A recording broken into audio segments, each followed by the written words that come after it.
Hi everyone. Today in yoga we're going to be working on a plank. Now some of you may have already heard of planking because it's very common in fitness and it doesn't matter what area of fitness you're an expert in, you know the plank. So for instance, I mentioned previously I'm not a yoga expert. This woman is a yoga expert and she's doing the plank. You would also find planks used in things like Pilates or in my area of expertise, strength and conditioning. Now, prior to being a PE teacher, I was a strength and conditioning coach at a college. And my job was to work with teams like the baseball team, the basketball team, the gymnastics team, and make those athletes bigger, stronger, and faster. Because a bigger, stronger, faster athlete is a better athlete. So we did what's called performance enhancement. Now, also, I have a lot of experience in personal training. In personal training, usually I work with clients who are overweight and need to lose weight or have health problems. People like Mrs. B, who doesn't have health problems, by the way, but Mrs. B is a businesswoman. She spends all of her time at work sitting at her desk typing.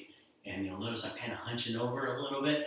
A lot of people, even you, probably do this when you're doing things like looking at your phone or typing on a computer. So many people develop back problems. And that's what a plank can help to focus on. It does a couple things. It strengthens our whole core is the main focus. So our core is made up of our abdominal muscles, our obliques, and the lower back muscles. So it strengthens all of those muscles and can help alleviate either health problems or it can just make those muscles stronger, which is very important whether you're a high-level athlete or a business person like Mrs. B.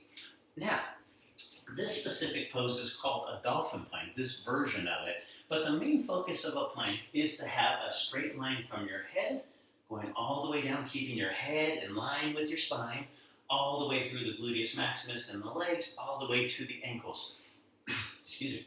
That is what a plank should look like. Our toes are going to be bent under us. They should not be pointed straight down, nor should they be pointed, excuse me, nor should they be pointed backwards. That's a big problem for beginners with the plank. So I'll show you a couple of those things as we're doing it.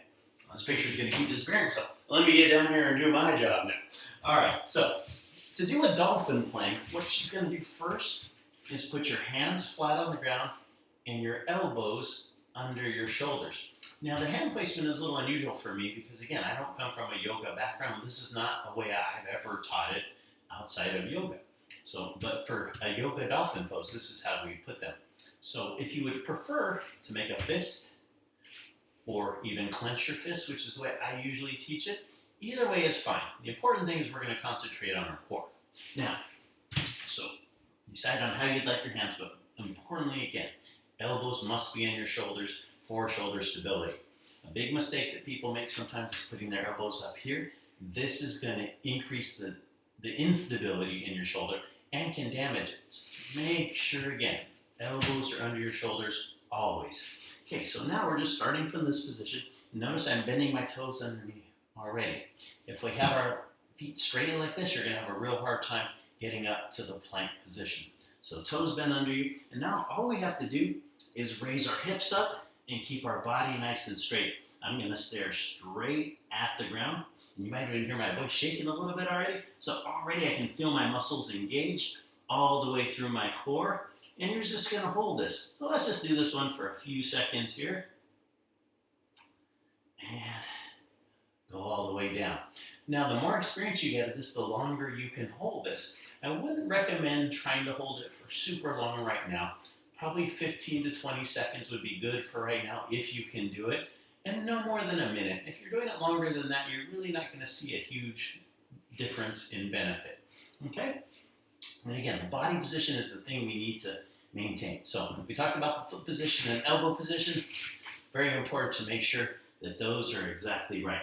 The other mistakes we tend to make are people who are having trouble with the strength in their core. They'll do something like this. They'll raise their hips way up here. Okay, and this is not going to help our core get stronger. The other problem you'll see is hips sinking towards the ground like this, and even having thighs touching the ground. Then you're no longer planking. Okay, so we'll go all the way down. Let's reset ourselves.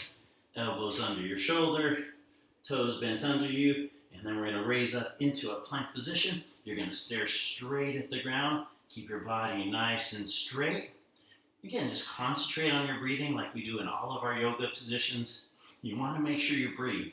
That's something beginners also tend to do. They tense up and hold their breath.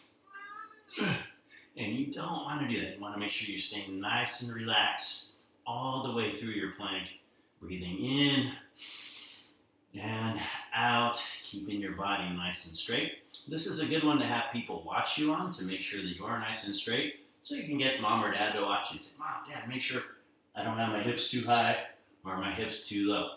Let's come all the way down. So I'd recommend for now that you're practicing these positions again, having somebody watch you, and just count to 10 in your head. See if you can hold it. If you make it to 10, go for 15. If you make it for 15, try and go for 20, and slowly again progress all the way up till about a minute, but again, no longer than that. Let's show you one more. Make this one a little longer. And while I'm talking, I'm also getting a chance to catch my breath. So it's important if you are going to try to go from 10 to 15 to 20, you're not doing that in the same day. Over time, you'll slowly get stronger and be able to hold these positions longer and longer. And in between each time you do it, you want to give yourself a chance to rest or do a different exercise, like the downward dog or something like some of the other yoga poses we've worked on. All right, I'm going to do one more plank here. Again, elbows are under the shoulders. My toes are bent under me. Once I have that done, I'm going to just raise my hips off the ground. Make sure I'm nice and steady. Again, no hips up in the air, no hips towards the ground. Concentrate on your breathing. And you'll feel your whole core engaged. You'll feel your abdominal muscles engaged. You'll feel your obliques engaged. You'll feel those lower back muscles tightening. And this will keep our whole core nice and strong. And plank is an excellent exercise no matter what type of athlete you are or what you want to do in your life. And relax. All right, everyone.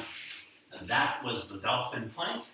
Next week, I'm going to teach you a different plank. We're going to work on the side plank. But this week, practice this one throughout the week. And again, let's see after a few weeks, can you hold it for even longer than you did today? All right, everyone. Dolphin Plank. See you in the next section.